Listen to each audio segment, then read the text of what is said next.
या देवी सर्वभूतेषु शक्तिरूपेण संस्थिता नमस्तस्यै नमस्तस्यै नमस्तस्यै नमो नमः।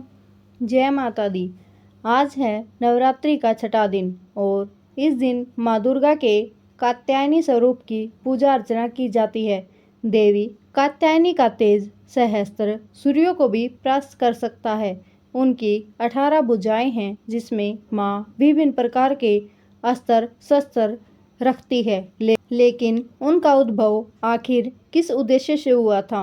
तो चलिए आज अश्विन नवरात्र के उपलक्ष्य में सुनते हैं माँ कात्यायनी की पौराणिक कथा। पृथ्वी पर एक समय अत्यंत बलवान राक्षस रहता था जिसका नाम था महिषासुर। अमृत्यु का वरदान प्राप्त करने के लिए उसने ब्रह्मा जी को प्रसन्न करने के लिए 10,000 सालों तक कठोर तपस्या की। अंततः ब्रह्मा जी महिषासुर के तप से प्रसन्न होकर वहां पर प्रकट हुए और वरदान मांगने को कहा। पहले महिषासुर ने अमर होने की इच्छा रखी, लेकिन ब्रह्मा जी ने उसे समझाया कि यह उनके अधिकार में नहीं है। जिसका जन्म हुआ है उसकी मृत्यु निश्चित है। स्वयं ब्रह्मा जी भी अमर नहीं है।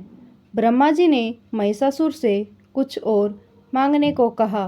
इस बात पर महिषासुर ने कुछ सोच विचार किया।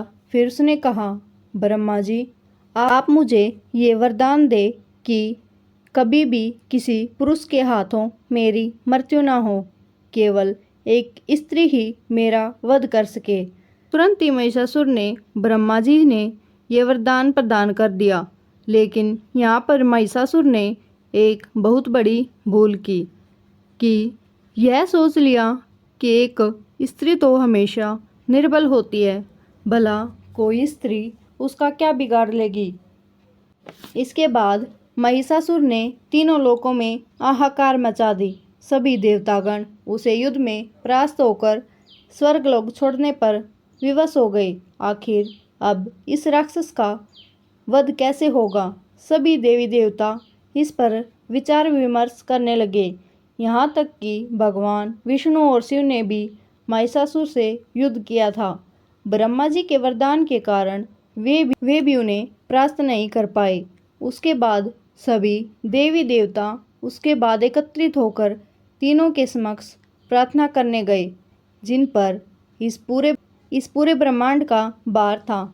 जैसा कि ब्रह्मदेव ने महिषासुर को वरदान दिया था कि उसकी मृत्यु केवल एक स्त्री के हाथों होगी, तो त्रिदेव ने सोचा क्यों ना एक शक्ति को ही उत्पन्न किया जाए जो कि महिषासुर का वध कर सके।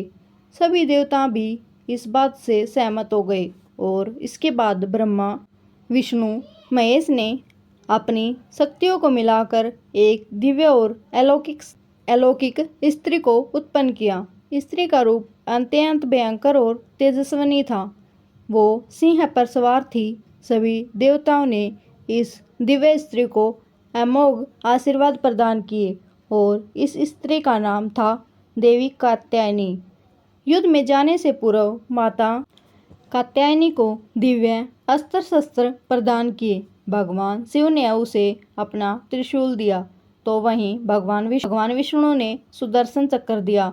ब्रह्मदेवता ने उन्हें एक जलपात्र और माला प्रदान की और वरुण देव ने उन्हें एक शंख दिया। देवराज इंद्र ने उन्हें एक अग्निबाण प्रदान किया और सूर्यदेव ने एक तरकस और यमराज ने दिव्य तलवार और ढाल।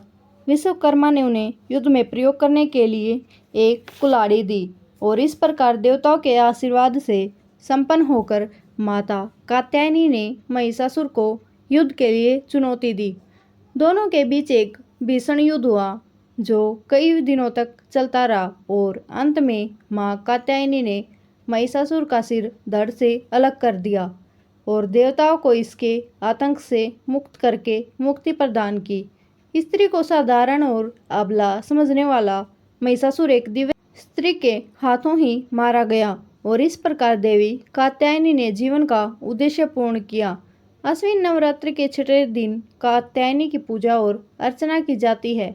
इसके लिए सुबह जल्दी उठकर स्नान आदि करके निवृत्त हो, तत्पश्चात आसन लगाकर देवी कात्यायनी का विग्रह कर चित्र रखें। माँ कात्यायनी के लिए लाल अथवा पीले रंग के वस्त्र ही धारण करना आदर्श माना गया है। उनकी आराधना के लिए गोधूली बेला का समय शुभ माना गया है। माता को पीले रंग के पुष्प अथवा पीला नैवेद्य अर्पण कर सकते हैं। भोग लगाने के लिए पीले रंग के मिष्ठान और शहद स्रोत्र माना गया है।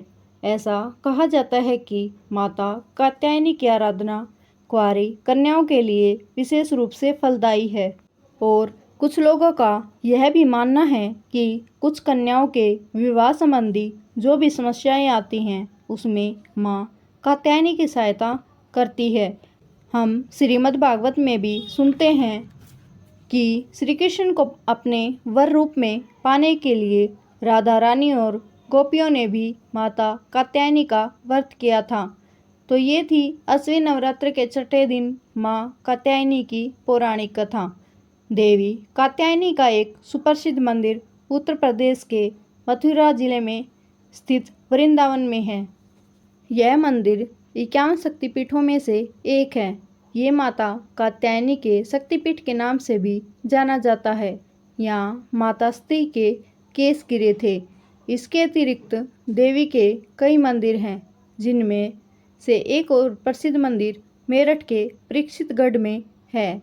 ऐसी मान्यता है कि यहाँ पर राजा नैन सिंह शासन करते थे और देवी कात्यायनी ने उन्हें दर्शन देकर उनके विग्रह प्राप्त करने के लिए आदेश दिया था।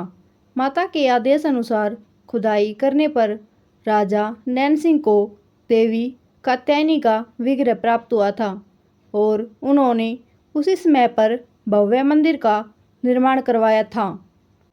माना जाता है कि नवरात्रि के छठे दिन मंदिर में दर्शन मात्र से ही श्रद्धालुओं की मनोकामनाएं पूर्ण होती हैं। तो ये थी कथा।